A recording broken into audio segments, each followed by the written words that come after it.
Welcome to Channel 8 News. I'm Trent Ferguson. And I'm Dakota German. With such warm weather in October, it seems that the cold season could be upon us at any moment. Let's take a look outside to visit with our weatherman, Paul Cannon, to see what Mother Nature has in store for us. Paul. Channel 8 News weather here in Manhattan, Kansas. It is a cool fall morning here. Only 36 degrees, but the high is supposed to climb to 65 degrees. And as you can see, Late News, KKSU LP. From Manhattan and Riley County. From Kansas State University. This is Channel 8 News. I'm Trent Ferguson. And I'm Dakota German. Coming up on today's show, we take a look at the construction of an important landing strip, how college students are finding romance, and a look at sports. As well as a visitor from the Sunset Zoo and this week's weather forecast. But first, today's top stories. Travis Allen of Junction City was arrested in the Aggieville district of Manhattan early Sunday morning for aggravated assault, interference with law enforcement, felon possession of a firearm, and criminal carrying of a weapon.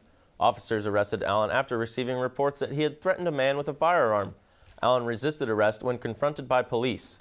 Patrol Officer Ryan Dolig was injured during the altercation and was transported to Mercy Regional Hospital for treatment of a non-life-threatening injury. Police in Junction City are investigating a shooting, death reported early Saturday morning. Elza Evans was found in the 600 block of West 14th Street in Junction City and pronounced dead at the scene. Anyone with information is asked to contact the Junction City Police Department or call the Crime Stoppers line at 785-762-8477. Over a dozen drug charges landed a Manhattan man in jail on Friday. Joshua Cross was arrested in the 1400 block of Lagore Lane on 13 drug-related charges, 12 of which were felonies. Cross's bond was set at $32,000. Recent Ebola cases have created some concern across the nation. Channel 8 reporter Morgan Hulsman spoke with a nurse in Manhattan who tells us what it's like to be in a profession that is on the front lines fighting the virus.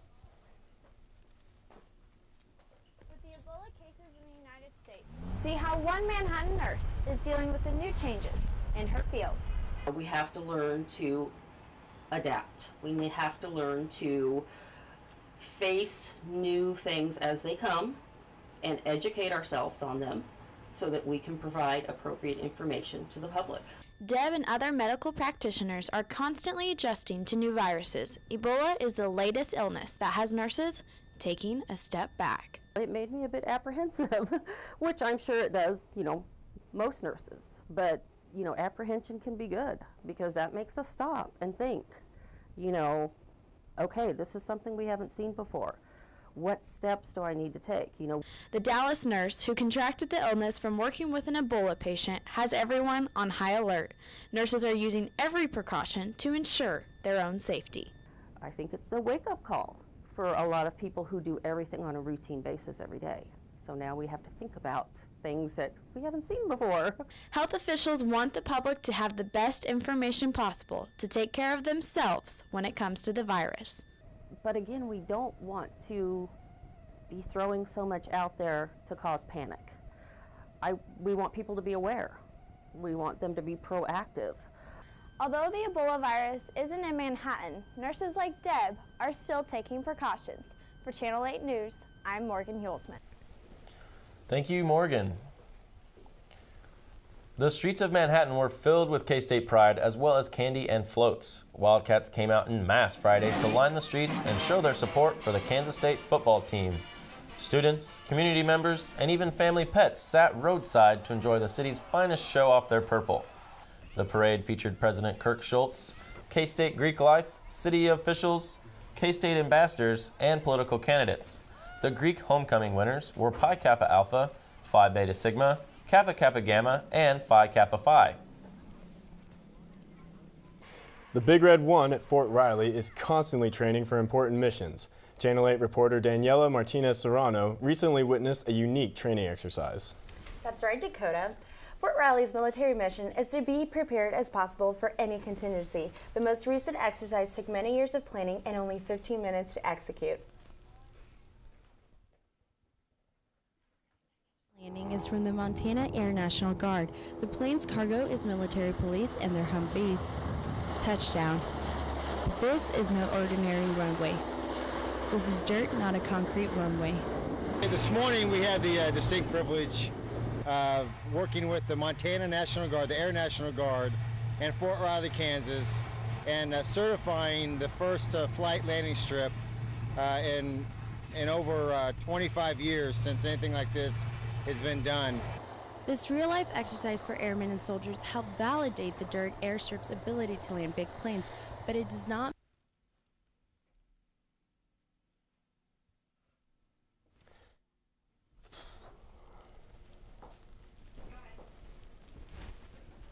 The landing strip stretches over 3,000 feet long, and Lieutenant Colonel Tenpenny stressed that the strip will provide new opportunities for Fort Riley soldiers to train.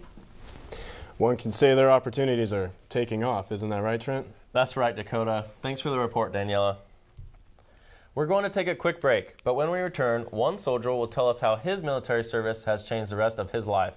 And we'll get a visit from the Sunset Zoo. Stay tuned.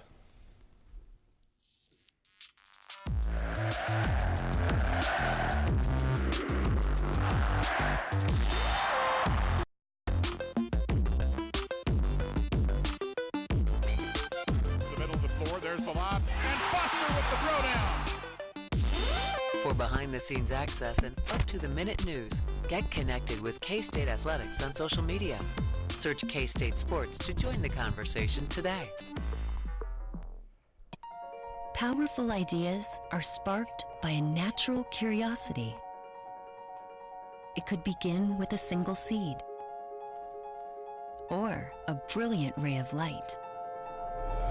At Kansas State University, it begins with research that advances the world, where science and creativity meet. At Kansas State University, powerful ideas begin with you. K-State Student Radio brings every game to K-State fans on the Wildcat 91.9. Klein's going to take a pitch out to the right. Hubert dices his way up and into the end zone for the Wildcat touchdown. Takes the snap. He's going to roll out. He's going to throw deep over the middle of the field for Tyler Lockett. Catches it. 15-10, 5, touchdown, Kansas State.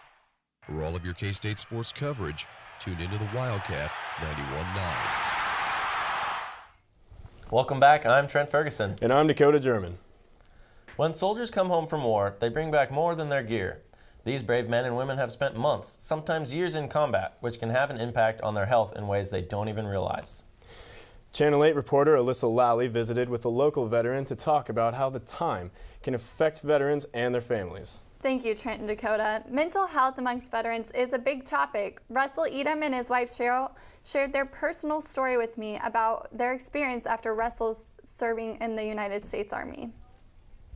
They enjoy motorcycling, making art together, and going to movies. They try to be as normal a couple as possible. Russell enlisted in the United States Army when he was 22. He served in the Army for 9 years and was deployed in Bosnia and Kuwait. Russell is like many of his veteran comrades. He suffers from post-traumatic stress disorder.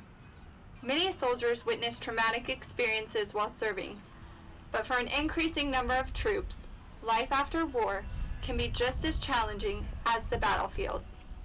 Some soldiers, including Russell, don't even realize at first they have PTSD. It's a scar on the soul.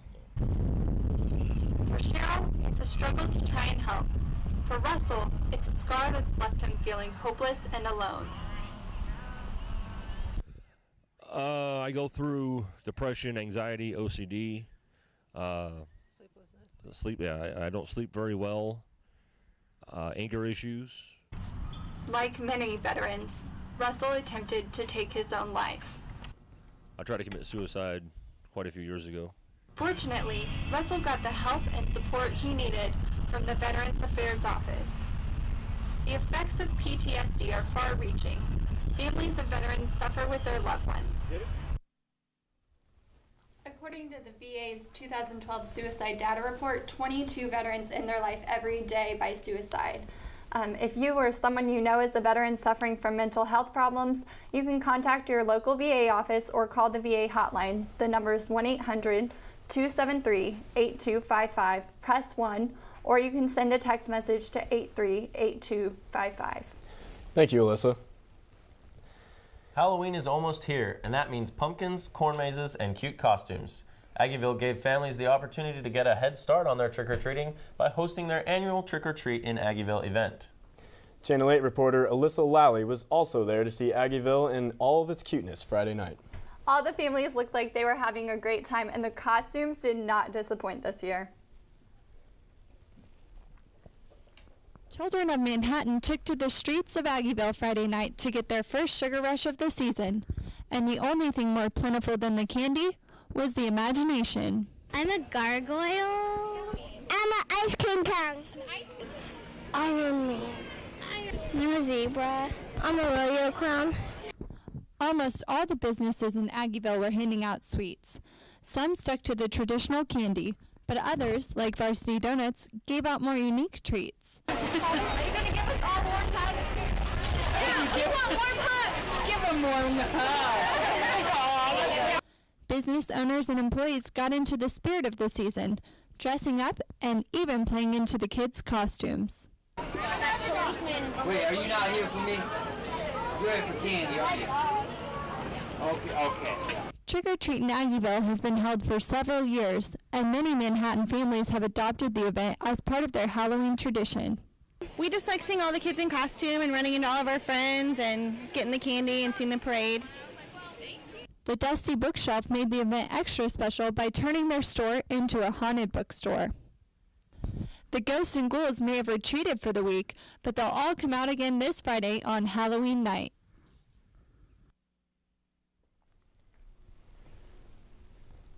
All those costumes look super cute, Alyssa. What was your favorite? There was a sibling pair, a brother and sister. The brother was a police officer and the sister was the prisoner. And it kind of made me laugh. I have to relate. I have two brothers myself, so. We're going to take another quick break, but when we get back, we will have the Sunset Zoo with us. As well as a look at the weather later. Stay tuned. Look at me. I'm so cute and cuddly. I'm also very charming. I'll tell you what you want to hear and sweep you off your feet. I'm also spontaneous, maybe a little erratic at times. I take risks most people wouldn't, but that makes me fun. I'm also very persuasive. I can convince you to do something you'd never dream of doing. And you'll love my stories. I usually stretch the truth a little bit, but you'll believe me because I'm such a good liar. I'm never wrong, and I never feel guilty. I always win, but just look how cute and innocent I look. I can fool you, your parents.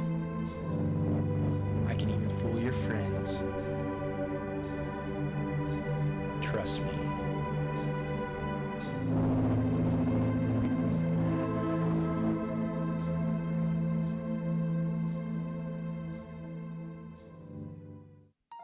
Powerful ideas are sparked by a natural curiosity. It could begin with a single seed or a brilliant ray of light. At Kansas State University, it begins with research that advances the world, where science and creativity meet. At Kansas State University, powerful ideas begin with you. Welcome back. I'm Dakota German. And I'm Trent Ferguson. Right now, we're joined by Nicole Wade, an education specialist from the Sunset Zoo. What do you have there today, Nicole? I have an African ball python. Oh, wow. So, what is his name, or he or she? This is a female, and her name is Scooby. So, Scooby, how old is Scooby? Scooby is 23. Oh, wow. Wow. Is any interesting facts about the ball python? So the ball python gets its name because when its defense mechanism, when it feels threatened, it'll curl up into a little ball and stick its head inside. Another interesting fact, I don't know if you can really see this, but they've got these pits on the side of their face, and they can actually tell warmth through these pits. And they've got different angles at which the pits open so they can tell direction that the warmth is coming from. So did you said an African ball python? What part of Africa does? The west part of Africa. They live in grasslands, shrublands, and savanna areas. And I know that some ball pythons are very common household pets. Is this one fairly common as well? Well, it's a ball python, so yeah, they are very common in the pet trade, but the pet trade is also one of their biggest downfalls because people go and take them from the wild, and so their wild counterparts are diminishing at a very high rate. Awesome. Well, that's cool. Scooby's a awesome specimen. Now we're going to go to... Now we're going to go to Lance at the Milford Nature Center. Let's go to Lance. You're on. Thanks, guys. I'm here at the Milford Nature Center with Michelle Moses here looking at a black-footed ferret. She's going to tell us a little more about them. What can you tell us? Yeah, so at the Nature Center, we have a black-footed ferret that we keep on display for people to see because of the story that they have to tell. So they were thought to be extinct back in 1979, and then a farmer was out in his field, and his dog brought in a strange-looking animal in the 80s, in 81. And so he took it to the taxidermist to ask what it was, and it turns out it was the black-footed ferret that they thought was extinct. So now they've been working to boost their numbers and to reintroduce them back into the wild. Cool. And yeah, you said that there's some conservation efforts in Kansas going on. Tell us a little more about that. Yeah. So here in Kansas, we have 2 sites in Logan County. We have one on a private ranch land and then one on the Nature Conservancy land that's out there. Cool. And he seems a little disgruntled this morning. I don't know if the viewers can see that, but is he nocturnal or what's up? Yeah. So black-footed ferrets live in prairie dog towns. They're nocturnal. So they actually hunt the prairie dogs at night when the prairie dogs are sleeping, and then during the day they sleep in the tunnels when the prairie dogs are out and active. All right. Thanks for talking to us. Back to you guys. Thanks, Lance. Now we're joined by our weather forecaster, Paul Cannon, who will tell us what to expect in the week ahead. What's in store for us this week, Paul?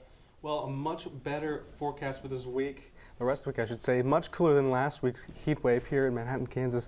It is supposed to be very, very nice. We do have a cool down coming up at the end of the week, as Manhattan is experiencing a cold front about to come through from actually the northwest here in the United States. The national temps, however, first, of course, it is currently 59 degrees in Seattle, Washington, and in Las Vegas, 84 degrees. And now, like I said, the cold front coming in from the great northwest is going to push through Manhattan, Kansas, and the rest of the United States as another one exits here through Georgia and the southeast. We do have rain up in Boston and New York City today, and very sunny here down in Phoenix, Arizona. Now, right here in the state of Kansas, wonderful state. Over here in the northeast, we do have sunny skies here as well as Manhattan, Kansas. A little more clouds here in Colby and western Kansas, Dodge City as well. But more importantly, the 5-day forecast for Manhattan, like I said, looking much better. 66 degrees for a high today, 71, gonna warm up a little bit more tomorrow. And then on Friday, 52 with the cool down.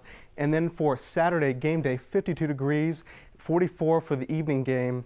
Might want to bring that jacket. And on Sunday, it is supposed to be much nicer, a little bit nicer, I should say, but windier. So you might need a jacket as well. Back to you guys. Thanks, Paul. The popularity of online dating has taken off. However, successful websites such as eHarmony and Match.com are aimed more towards middle-aged adults, leaving college students to look elsewhere for their online interactions. Channel 8 reporter Zaldi DeJungen has found a new place to look. Thanks, Dakota. Yes, student schedules are usually pretty swamped, but a new app has made it so that a new acquaintance is just a swipe away. A typical day for a college student usually starts early in the morning and ends pretty late at night. But with school and work being the main focus, there are not enough hours in the day for students to be thinking about other things, especially when talking about finding the one.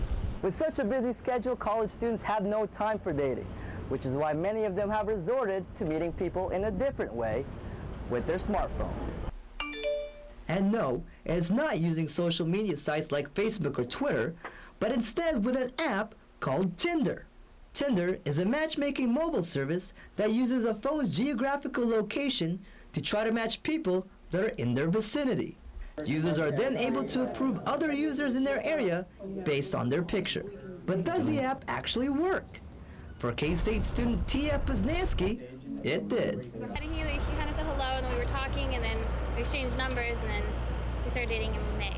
Poznanski wasn't the only one who found success in the app. Actually, my brother, he's dating a girl, and they've been dating for a while. So. And they met on Tinder. Wow. However, other students feel a little uneasy with the concept of Tinder.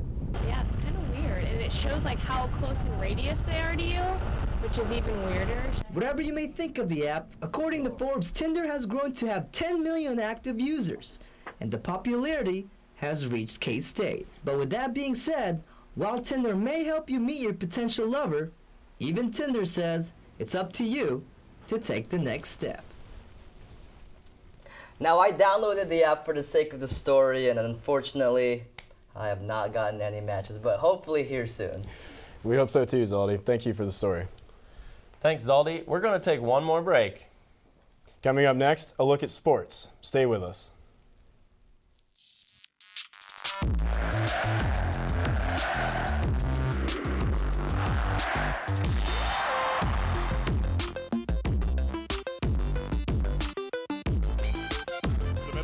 There's the lob, and Foster with the throwdown.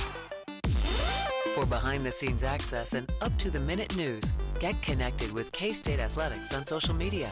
Search K-State Sports to join the conversation today. Powerful ideas are sparked by a natural curiosity. It could begin with a single seed or a brilliant ray of light. At Kansas State University, it begins with research that advances the world, where science and creativity meet. At Kansas State University, powerful ideas begin with you.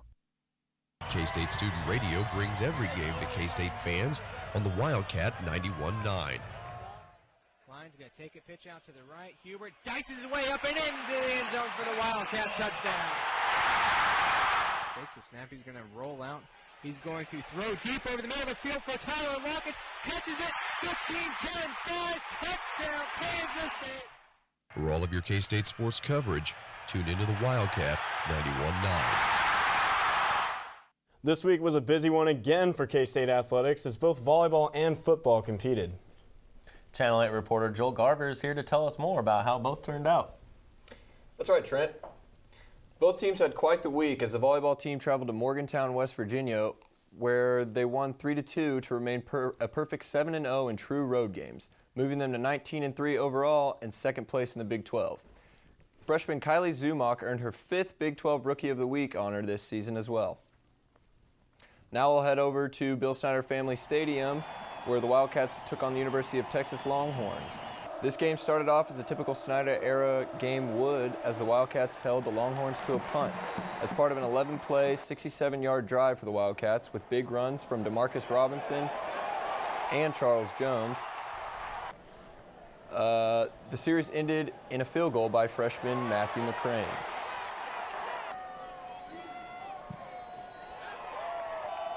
Much of the same occurred throughout the remainder of the first half as the Wildcats controlled the time of possession and put up 10 more points before halftime, with another field goal from McCrane and a rushing touchdown from DeMarcus Robinson. The second half was much like the first as the Wildcats controlled the time of possession in a very Snyder-like fashion. The Wildcats methodically moved the ball down the field on countless possessions with a final score of 23-0. The Wildcats earned their first conference shutout in 11 years. With Oklahoma State next and TCU looming on the horizon, the Cats defense has a tough task ahead. The Oklahoma State game will be the Wildcats' first night game since a home loss to Auburn back in September, so it should be a great matchup. Sounds like we've got a few more games ahead of us, Joel. Thanks for the update. There is always construction going on in Manhattan, but now the city park is trying to bring winter to the town this fall with a skating rink. The hammer and nails are out as they are building walls to help beginner skaters. The hope is to be completed with the project and be open by November 17th. The Manhattan Parks and Recreational Services have begun laying down the ice for the seasonal skating rink, but it will take a while for the 12,000 gallons of water to completely freeze to make the ice rink surface its required 3 inches thick. This venue will provide skating and hockey opportunities for the Manhattan residents. The skating rink will be open until the end of the season on February 28. Coming up next week, Channel 8 reporter Tanner Barth will have more as the ice rink is completed. Did you know that K-State offers fire extinguisher training for faculty? Trent, did you know how to use a fire extinguisher? I did not know that, but I believe there is a class on that too. Kansas State University offers a fire extinguisher training class for faculty once every 2 weeks. The class teaches attendees how to use a fire extinguisher in an emergency and even allows them to practice with one. I go over the main points from the online class that everybody takes. Usually takes 15 or 20 minutes. And then we go outside and everyone shoots off extinguisher of their own. For some people, the first time using an extinguisher can be a little scary. So this class gets the first time out of the way so they can be a little more comfortable if they need to use one in a situation. With this class, faculty members can get the knowledge and practice they need to make campus a little bit safer. It's good to know that faculty members will be ready for an emergency. Be sure to stay tuned. We'll be right back with one final look at the weather. Around here, school pride isn't just some slogan on a t-shirt. It's the spirit that comes from understanding we are stronger when we're together. That's the essence of K-State Proud, a nationally recognized student-led fundraising campaign. In just 6 years, K-State Proud has helped raise more than $500,000 to help students who need it most and appreciate it best. Think of it as Philanthropy 101. K-State Proud. It's just one more way the Kansas State family treats one another, well, like family. Where there's a Wildcat, there's a way. Class, study. Class, eat. Play, play, play. Study.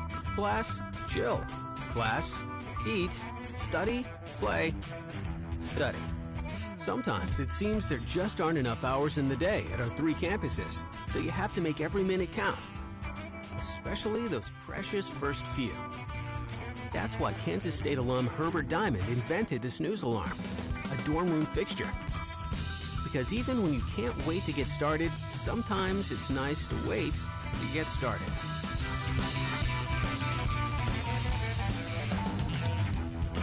Where there's a Wildcat, there's a way. Right now, let's take one more look at the weather. Paul, is the cold coming to campus quite yet?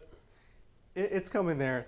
This 5-day forecast, it's going to cool down and then kind of spike a little bit. But for the game day forecast, 50 degrees, 44 for the night. You might need that jacket as K-State plays Oklahoma State. Well, that's all we have time for in today's show. You can find Channel 8 News on Facebook at Channel 8 News KSU and at Channel 8 KSU on Twitter, as well as Channel 8 News Online on YouTube. For all of the Channel 8 News team, thank you for watching. Join us next week for another edition of Channel 8 News.